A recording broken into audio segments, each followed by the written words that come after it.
Hey, what's going on, guys? Team Fusion here, back with another video. And in today's video, I'm doing a pure Elemental Hero deck profile.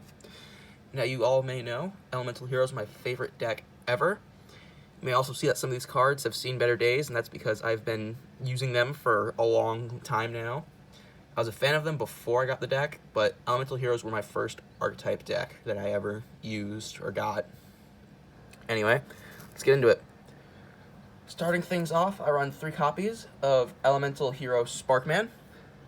The next entries are vanilla monsters, so I'm just going to go right into them. So 3 Sparkman, 2 copies of Avion, 2 copies of Burstinatrix, and 2 copies of Clayman. They're all vanillas, they help with fusion summoning. Alright. Next up, 2 copies of Bubbleman. So if he's the only card in your hand, you can special summon him from your hand, and when he's summoned, you can draw 2 cards, but you have to control no cards and have no cards in your hand to do it. I use him mostly for the fusion summoning. Next up, 2 copies of Elemental Hero Wildheart. He is unaffected by trap effects. That's it. He, again, all these monsters have something to do with my extra deck, the fusion monsters. Now, getting into the one-ofs. 1 Elemental Hero Blade Edge. He can do piercing. 1 Elemental Hero Necroshade. While he's in the graveyard, you can summon an Elemental Hero monster from your hand without tributes. So, what I like to do is send him to the graveyard using the effect of Elemental Hero Prisma, and then normal summon Blade Edge whenever I end up getting Blade Edge. What Prisma does is reveal an Elemental Hero in your extra deck, send one of the materials from your deck to the graveyard, and he becomes that monster's name. I run 1 Elemental Hero Captain Gold. You can discard him to search the field spell Skyscraper. I only own 1, but if you want to run multiple for Skyscraper search, you can. Next up, I run 3 copies of King of the Swamp. Not only can he be substituted for any fusion material monster, but also you can discard him to search Polymerization. Just having that extra search and being able to, be any fusion material you need for a fusion summon is really, really nice. Next up, I run 3 copies of Emergency Call. Basically, it's a Rhoda for Elemental Heroes. Add an Elemental Hero from your deck to your hand. I run 3 copies of Polymerization, of course, your main fusion spell. I run 3 copies of Elemental Hero's own fusion spell, Miracle Fusion. Basically, it allows you to fuse from your field or grave, but you have to banish the materials. Now, the best part about this deck is running 3 copies of Fusion Deployment. And what I mean by that is my entire extra deck is comprised of the specific Elemental Hero fusions, which means with this spell, you can special summon just about any monster you want from your deck. Any monster, just about. With the only exceptions, I think, being Prisma, Captain Gold, and I think that's it. Next up, I run 2 copies of Skydive Scorcher. Probably one of the coolest cards in my opinion. Target an Elemental Hero fusion monster you control, destroy all monsters your opponent controls with higher attack, and inflict damage to your opponent with the monster who has the highest attack. But if you have Skyscraper in your field spell zone, your opponent takes damage equal to all of their attack. That's really, really cool. I love it. Not to mention the artwork is dope. Here's the 2 copies of Skyscraper. So if an Elemental Hero monster you control attacks an opponent's monster that has higher attack, your monster gains 1,000 attack during damage calculation only.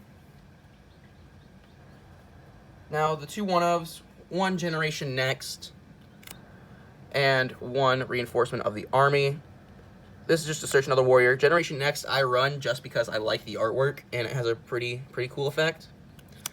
So if your life points are lower than your opponent's, add to your hand or special summon an Elemental Hero monster, Windkaribo, Neospatian from your deck or graveyard, whose attack points is, less than or equal to the difference in life points. But you can activate the cards with that monster's effect. I really like this card just because of the artwork. It's really cool. Taken straight from the opening of GX. Now, here's a card you don't have to run. 2 copies of Battleguard Howling. I run it just because it's so much fun. Watch your opponent make a big monster then swing in. When a warrior monster you control is targeted by an attack or by an opponent's monster effect, Target one faceless monster your opponent controls, inflict damage to your opponent equal to that monster's original attack, and then bounce it. That's fun. If you don't want to run Battle Guard Howling, I suggest you run Favorite Hero. I don't own Favorite Hero, so if you do, I suggest taking out Battle Guard Howling for it. Basically, Favorite Hero, if there's a field spell, or you first have to equip it to level 5 or higher hero. If there's a field spell active, it gains attack equal to its defense while there's a field spell. So, and during the battle phase, you can activate a field spell straight from your deck, which is really cool. And then you can get rid of Favorite Hero to make a second attack. Getting into the extra deck, the only 2 I run in the extra deck is 2 copies of Elemental Hero Flame Wingman. It requires Avion and Burstinatrix. Must be fusion summoned and cannot be summoned by other ways. If it destroys an opponent's monster by battle, your opponent takes damage equal to the monster's attack, which is really, really cool. Next up, 1 Elemental Hero Shining Flare Wingman. Like Flame Wingman, but it requires Flame Wingman, Sparkman, and it gains 300 attack for each hero on the graveyard. But other than that, it has the same, when it destroys a monster, it burns your opponent effect. Round 1, Elemental Hero Phoenix Enforcer. Avion Burstinatrix, and he cannot be destroyed by battle. Shining Phoenix Enforcer. Can't be destroyed by battle, but also gains 300 for each hero in the grave. Now, getting into the rest of these specific hero fusions. 1 Rampart Blaster. You can attack your opponent directly while he is in defense mode, but you apply half of his attack during damage calculation, so it's only 1,000. Wild Edge, who can attack all your opponent's monsters once each. I should probably mention, this requires Clayman and Burstinatrix.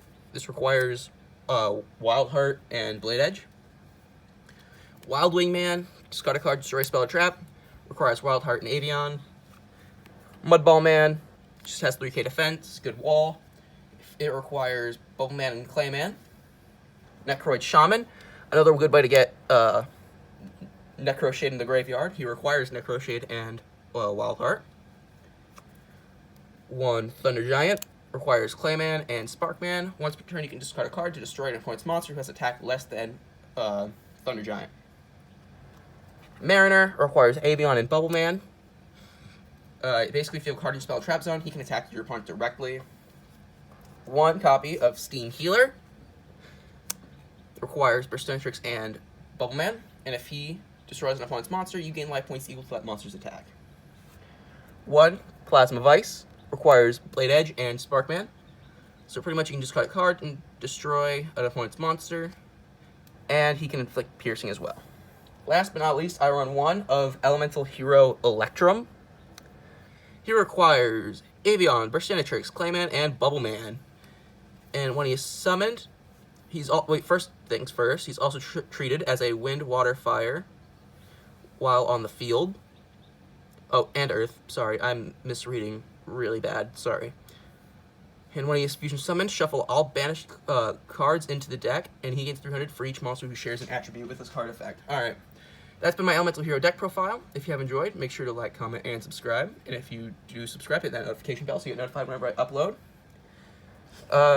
Make sure you throw a comment in the comment section, and I'll respond. Alright, bye.